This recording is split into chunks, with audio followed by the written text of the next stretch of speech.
जी, बहुत स्वागत करते हैं हम आप तमाम दर्शकों का। आप हमारे साथ जुड़े हुए हैं। हम शमदलपुर पंचायत के पंचायत प्रतिनिधि मुखिया हैं अन्नू जी। पंचायत को किस तरीके से विकसित करना चाह रहे हैं, इस पर भी हम चर्चा करेंगे, लेकिन सबसे पहले हम चर्चा कर लेते हैं उन बातों को लेकर के, जिन बातों को लेकर के प्रखंड विकास पदाधिकारी वीडियो साहब के द्वारा कहा गया कि आवास योजना में 94% लक्ष्य साहेबपुर कमाल हासिल कर लिया है। तो फिर वो कौन लोग हैं जो आवास के लिए मुखिया के यहाँ रोजाना दौड़ते हैं? अगर 94% हासिल कर लिया गया है तो सबसे पहले हम स्वागत करेंगे 26 जनवरी और बसंत पंचमी की। आपको हम शुभकामना देते हैं, आपके पंचायत वासियों को शुभकामना देते हैं और स्वागत करते हैं बीटी न्यूज़ के इस चैनल में। पहली दफ़ा आप हमारे साथ बात कर रही हैं। प्रखंड विकास पदाधिकारी ने कहा कि 94% लक्ष्य हमने आवास योजना में हासिल कर लिया। सिर्फ 6% लोग ऐसे हैं जिन्हें मकान नहीं मिला है। आपको लगता है कि ऐसा हो गया है? जी पंकज जी, पहले तो बहुत बहुत धन्यवाद जो आप हमारे पंचायत में आए हैं। हमारा ये बहुत सौभाग्य की बात है कि आज आपसे बात करने की ये सौभाग्य मिली है मुझे।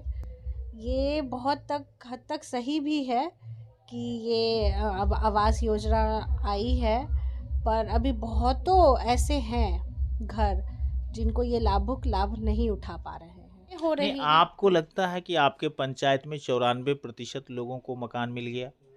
जी बिल्कुल नहीं। लोग आपसे मिलने आ रहे हैं आवास को लेकर? जी हाँ। आप परेशान हो रही हैं? बिल्कुल। सरकार कहती है कि आपके अधिकारी कह रहे हैं कि हमारे साहेबपुर कमाल में तो 94%। मेरे पास बयान है उनका, अभी आपको मैं चाहूँ तो बयान दिखाऊंगा।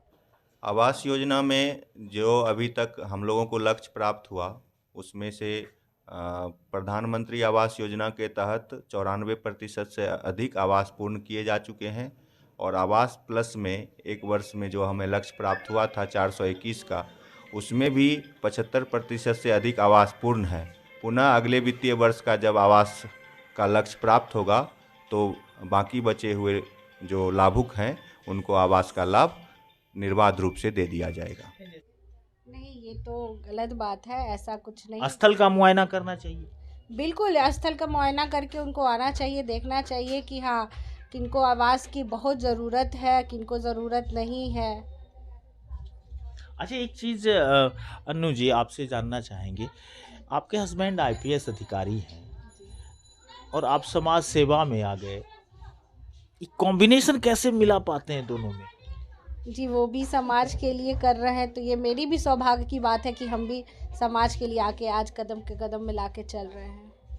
नहीं, बहुत सारे लोगों का ये सवाल होता है, इसीलिए हम आपसे पूछे हुए। नहीं जी, मुझे बहुत अच्छा लगता है कि हम समाज के लिए कुछ कर रहे हैं हम। क्या लगता है कि जिस तरीके से बिहार सरकार काम कर रही है, तेजस्वी ने कहा था कि मेरी सरकार अगर बनेगी तो पहली बैठक, कैबिनेट के पहली बैठक में पहला काम मेरा होगा कि 10 लाख नौकरी देंगे। आपने भी सुना होगा। क्या पहली बैठक आज तक नहीं हुई? जी हुई है पहली बैठक, काफ़ी बैठक हो चुकी है, तो उनके लिए वो लोग भी लगे हुए हैं। पर बेरोज़गारी तो काफ़ी है, बेरोज़गारी का ये सबसे बड़ा मुद्दा है कि बेरोज़गारी अपने यहाँ बहुत ज़्यादा है और उस बेरोज़गारी को हटाना बहुत ज़रूरी है। उसके लिए एक सिस्टम आया था बहुत पहले, अभी भी चल रहा है पंचायतों में, मनरेगा, कि जिसमें रोजगार परक कुछ काम दिए जाते थे लोगों को। 100 डेज 100 डेज का काम मिल जाता था लोगों को। उसकी भी हालत इतनी बदतर है कि कोई प्रतिनिधि उसके काम को करना भी नहीं चाहते। जी, अभी मनरेगा में इतना पैसे को लेके चल रहा है। सरकार का कहना है कि सरकार के पास ही पैसा नहीं है। अब सरकार के पास नहीं है तो मनरेगा चलेगी कैसे? मनरेगा चलेगी नहीं तो बेरोज़गारी हटेगी कहाँ से? लेबर लोग काम कर रहे हैं, पैसे के लिए परेशान हैं। ब्लॉक से पूछा जाता है, मनरेगा स्टाफ से पूछा जाता है, मनरेगा स्टाफ बोलते हैं पैसा ही नहीं आया है, सरकार पैसा ही नहीं दे रही है। तो बेरोज़गारी हटेगी कहाँ से? मनरेगा हो चाहे कुछ भी हो। पैसे की फंडिंग का बहुत समस्या है। जी, फंडिंग का है।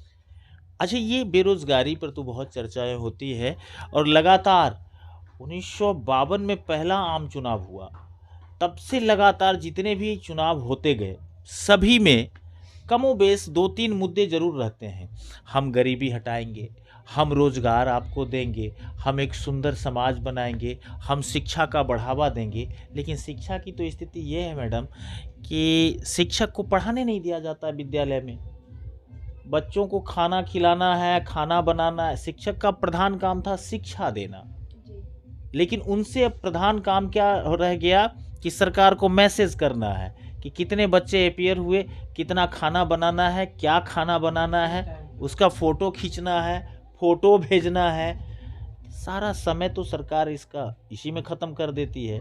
शिक्षक शिक्षा नहीं दे करके खाना बनाने और बनवाने का काम में लगे हुए हैं, पहली बात।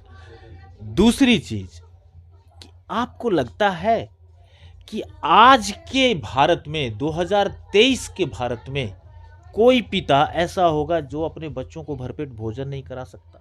जी, ऐसे बहुत पिता हैं, बहुत हमारे समाज में ऐसे बच्चे हैं कि भूखे सोते हैं, बिना खाए पिए। एक टाइम खाते तो दूसरे टाइम सोचते हैं कि हम क्या खाएं नहीं खाएं। इतनी बेरोज़गारी अभी हो गई है कि कहना मुश्किल है। और स्कूल के भी तो वही हालत है, बच्चे लोग जाते हैं वहाँ पे खाना नहीं है, खाना है तो फिर पढ़ाई नहीं है। वहाँ भी नहीं पढ़ने देते हैं।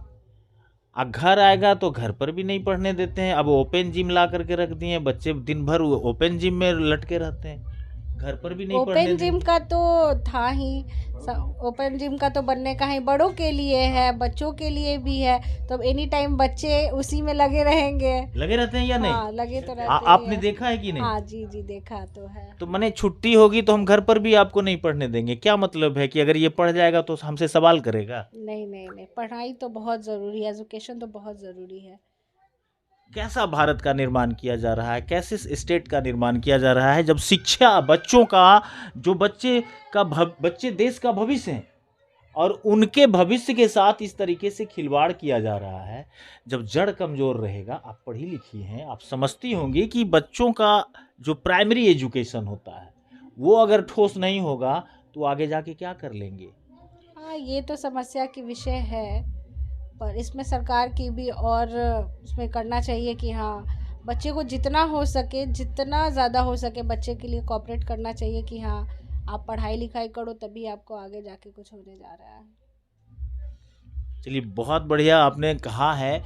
लेकिन एक चीज़ और, जहां हम आपसे कुछ और समझ लें इस विषय में, चूँकि आप एक महिला मुखिया हैं, महिलाओं के लिए कुछ विशेष व्यवस्था आपने कहा था चुनाव से पहले जब हमारी आपसे बात हुई थी, ऑन रिकॉर्ड बात नहीं हुई थी, मौखिक बात हुई थी, तो आपने कहा था, मुझे याद है, कि महिलाओं के उत्थान से संबंधित काम को हम तवज्जो देंगे।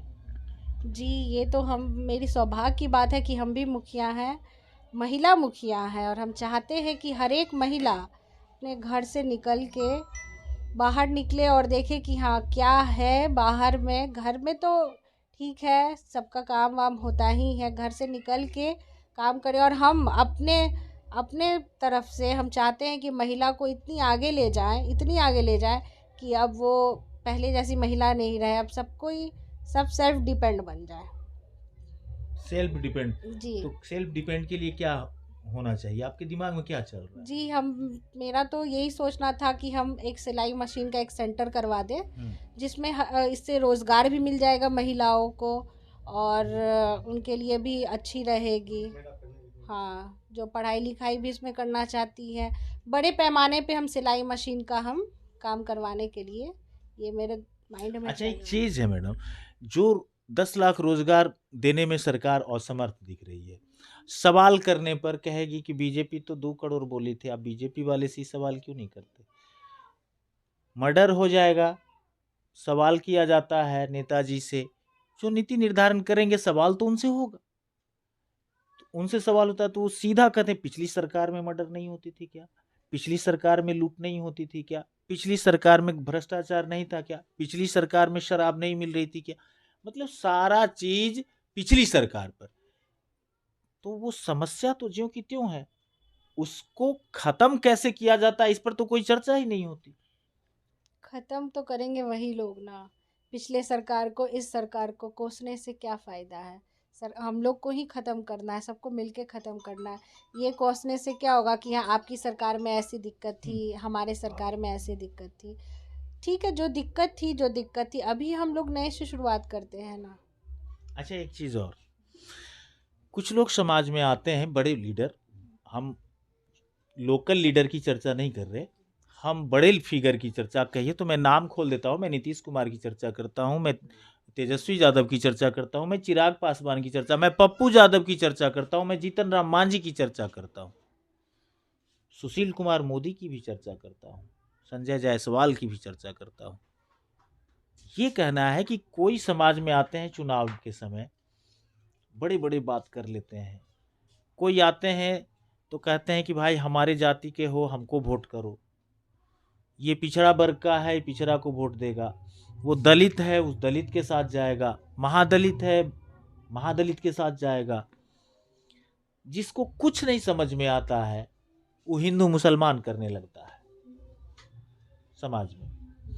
और जब सरकार बनाने की बारी आती है, जनता तो वोट कर देती है उस हिसाब से, लेकिन जब सरकार बनाने की बारी आती है तो यही सब आदमी जाकर के वहां मिल करके एक सरकार बना लेते हैं। तो जब सब मिल करके ही वहां सरकार बनाते हैं तो समाज में दलित, पिछड़ा, सवर्ण, हिंदू, मुसलमान करने क्यों चले आते हैं? ये तो नीतीश ये कुमार, गंदी बात है या नहीं? बहुत गंदी बात। तो नीतीश कुमार हम लोग जैसे जाति को दो भाग में कर दिए हैं, पिछड़ा, अति पिछड़ा, दलित, महादलित सब कर दिए हैं। आपको शायद पता होगा, हम खुद एक पासमार्ट समाज से हैं और ये सब तो अच्छी बात नहीं है। Bihar first, Bihari first, best. बहुत बहुत धन्यवाद आपको। ये हमारे साथ थी समदलपुर पंचायत की संभ्रांत महिला मुखिया हैं अन्नू पासवान जी, जिन्होंने स्पष्ट तौर पे कहा कि जाति का तो कोई मतलब नहीं होता समाज में, बिहार फर्स्ट, बिहारी फर्स्ट। बने रहिएगा हमारे साथ, बीटी न्यूज़ लगातार आपको तमाम कवरेज दिखाते रहेगी। धन्यवाद।